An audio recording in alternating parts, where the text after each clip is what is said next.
Bismillahirrahmanirrahim. Адам қалайсыздар, дүниеге қазақ болып, тәңір дінімен келген. Барлық қауым қазақтан тараған ұрпақ.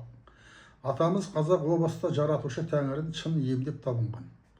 Қазақ елінің ғұламасы Шәкәрім Құдайбердіұлының анық Құдай, шын болмаса кім Құдай дейтін өлеңі соның дәлел айғағы. Құранда сендердің тәңірлерің шын дейтін аят бар. Қазақта кісіні кісілігінен емес, оны сөзбен тана дейтін даналық сөз бар. Сондықтан Алла сөздің ақиқатынан Алланың бірлік сипатын тану, ондағы шындыққа көз жеткізу о бастан-ақ қазақ елінің маңдайына жазылған. Алла тағала о баста күллі әлемнің жаратылысын да, оның даму заңдылығын да, оның танымын да үшкілден жаратқан. Алла тағала о баста жалпы адам баласының қарым-қатынасы жүзеге асатын тіл заңдылығын да үшкілден таратқан. Алла сөзін жеткізуші Құран тілін араб тілі деп, Алла сөзінен Алланы танытушы қазақ тілін ата тілі деп, өзге ұлттардың өзіндік ұлттық тілін ана тілі деп жаратқан. Қазақ тілі ана тілге жатпайды, ата тілге жатады. Алла тағала о баста өз сөздің ақиқатынан тұратын заңдылықты ата тілінде бекіткен. Барлық қауымның қазақ елін ата жұрты дейтіні сол.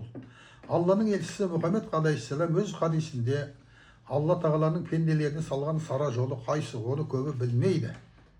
О бастағы Алла тағаланың берген уәдесіне ой жібер деген ізгі сөзі болған. Алла тағала әл-Мисақ уәдесіндегі өзі куәлік етіп бекіткен қазақ тілінің танымындағы заңдылықты пайғамбарларға ата заң деп мойындатып, уәде алып, оны барлық қауымға ортақ шарт деп бекітіп өзі куәлік еткен. Абайдың махаббатпен жаратқан адамзатты сен де сүй, ол Алланы жанынан тәтті деген өлеңінде махаббат сөзі о баста келісімді білдірген. Сүю сөзі сол келісімді бекіту болатын. Біздің Нұр Отан партиясын аманат партиясы деп өзгертудегі мақсатымыз масондық биліктің мұрагерлігінен тұратын президенттік билікті жалғастыру емес, өткен ата-бабалардың бізге қалдырған өсиетін жалғастыру.